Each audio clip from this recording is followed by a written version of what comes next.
férias para conseguir colocar o serviço atrasado em dia. O que parece um absurdo, mas é uma grande verdade, é a realidade do que acontece.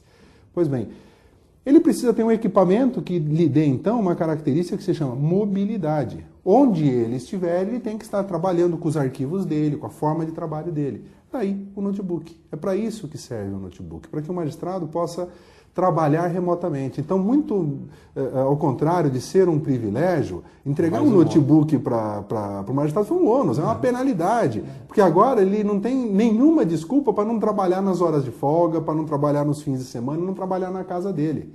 Então, é assim que funciona. A realidade é isso. Mas é uma ferramenta hoje de trabalho muito importante. A tendência verificada por grandes empresas de tecnologia é o desaparecimento do desktop. O desktop, ele em breve, ele vai ser totalmente substituído pelos notebooks. Essa é a tendência do mercado hoje. O senhor, havia uma limitação, há uma limitação para o Poder Judiciário, em especial no Estado de São Paulo, que é a Lei de Responsabilidade Fiscal. Mas antes dessa própria limitação, que fixa em 6% do orçamento, a fatia destinada ao Poder Judiciário. Mas antes mesmo dessa limitação, há uma limitação do próprio Executivo e Legislativo que não repassam nem ao menos esses 6% desses recursos para o Judiciário. Como é que o senhor conseguiu, digo o senhor, mas o próprio Tribunal de Justiça conseguiu avançar tanto com uma escassez brutal de recursos? Quando a gente fala de orçamento público, nós temos que ter uma visão de dois lados. Por que eu digo dois lados? Porque normalmente o gestor público, ele sempre fala, eu preciso de mais recursos. Isso é verdade? É verdade. Sem recursos não se administra. Mas existe o outro lado. O outro lado é o seguinte, eu preciso gerir melhor os recursos que eu tenho. Então eu vou dar alguns exemplos de números que eu trouxe aqui propositalmente para indicar como que se faz uma gestão financeira de um órgão público. Obviamente, os investimentos feitos pelo Tribunal de Justiça, ou seja, a aquisição de equipamentos, servidores, desktops, notebooks, contratação de serviço de rede, data center, montagem de infraestrutura, terminais de autoatendimento, tudo isso que foi adquirido teve um preço. Se a gente fosse comprar todos esses produtos e serviços adquiridos pelo Tribunal de Justiça no mercado, pela cotação de mercado que nós fizemos, e que é obrigatória por força de lei quando se faz uma licitação, eu tenho aqui o valor exato que foi orçado de 1º de janeiro de 2006 até esta semana. 281 milhões de reais. Eu vou deixar os quebrados para lá que não interessa. São 281 milhões de reais. O tribunal não tinha esse dinheiro. Agora, aí como é que o tribunal fez? O tribunal licitou, tomou muito cuidado em cada uma das licitações, trabalhou muito com os parceiros do tribunal para conseguir especificar os melhores produtos, os melhores serviços para atender exatamente a necessidade do tribunal. Quando eu digo atender a necessidade, é o seguinte, eu posso ter um equipamento que custe R$1.000. Pensando em equipamento X, ele custa R$1.000. Mas, na verdade, aquele equipamento que custa R$1.000 não atende a minha necessidade. Então, para mim, R$1.000 nesse caso é caro. Agora, de outro lado, eu posso ter um equipamento que custe R$2.000. Mas desses R$2.000 eu só vou usar R$1.500. Ele está um equipamento caro. Ele está R$500 mais caro do que eu preciso. Então o que eu preciso? Eu preciso comprar um equipamento que custe R$1.500. Que custe aquilo que eu vou usar. Ele não precisa nem ser menos, porque não vai me servir, e não precisa ter nada a mais.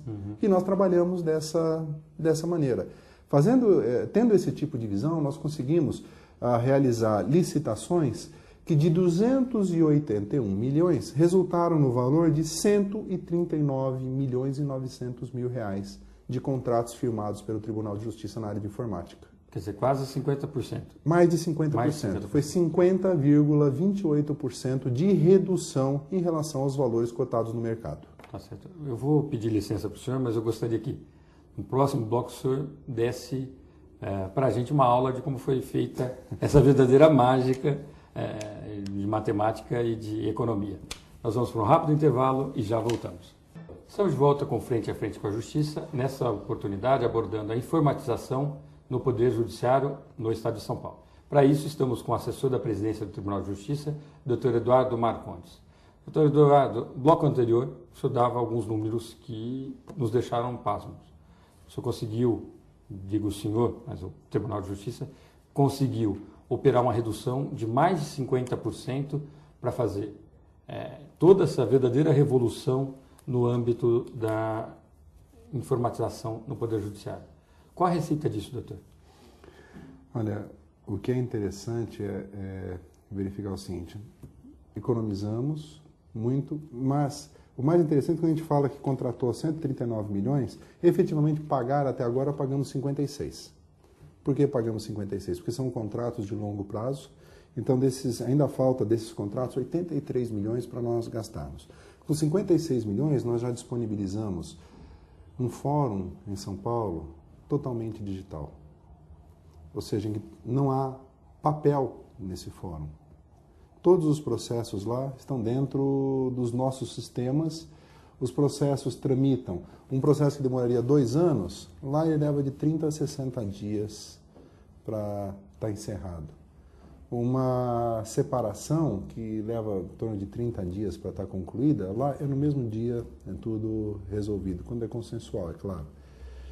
Nós estamos com um sistema de atendimento ao consumidor na Estação São Bento do metrô, em que as reclamações são apresentadas contra algumas empresas conveniadas, entre as quais Sabesp, Eletropaulo, Telefônica e Embratel, e as reclamações, hoje 84% das reclamações são resolvidas em até 15 dias. O que isso significa? Que o resultado de todo esse investimento que está acontecendo está sendo a melhoria na qualidade do serviço prestado ao cidadão. E quando a gente coloca cidadão, não é só a parte do processo, é o advogado também. É o advogado que, para a comarca ou o fórum onde haja o processo eletrônico, ele pode mandar a sua petição via internet. Ele não precisa ir ao fórum levar a sua petição. E qualquer petição, pode ser a petição inicial, pode ser uma petição intermediária, ele encaminha tudo via internet. Ele não precisa ir ao balcão do fórum para acompanhar o processo. Aliás, não tem por que ir, porque no balcão do fórum ele não vai encontrar os autos do processo para folhear. Os autos estão eletrônicos e estão 100% disponíveis na internet para consulta por qualquer interessado. Então isso traz vantagens não só para o judiciário, mas para a justiça considerada como um todo. Justiça, conjunto dos juízes, os funcionários do judiciário, os promotores de justiça, os advogados, os defensores públicos, todos aqueles que interagem com essa nova realidade. Agora, esse dinheiro não foi gasto apenas para isso. Esse dinheiro ele foi gasto para montar toda uma infraestrutura para que o tribunal possa agora crescer e entregar esses serviços digitais em todo o Estado. Então, agora, a cada semana, a cada mês, nós estamos trazendo novas comarcas para esse novo sistema. Até o fim do ano, estão sendo inauguradas seis iniciativas de processo digital. São 6 fóruns distritais no interior, 100% informatizados, em que não há uma folha de papel.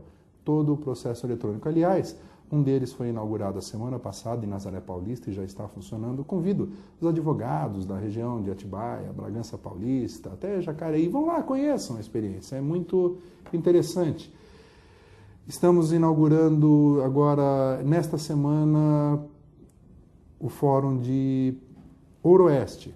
Temos o Fórum de Buri e mais 3 cujas obras estão terminando e vão ser inaugurados agora ao longo dos meses de novembro e dezembro. 6 fóruns totalmente sem papel. E na capital também vamos inaugurar até o fim do ano o Fórum do Butantã, totalmente sem papel. E olha, nós não estamos falando de um juizado especial sem papel. Isso seria muito simples, isso é muito tranquilo de ser feito.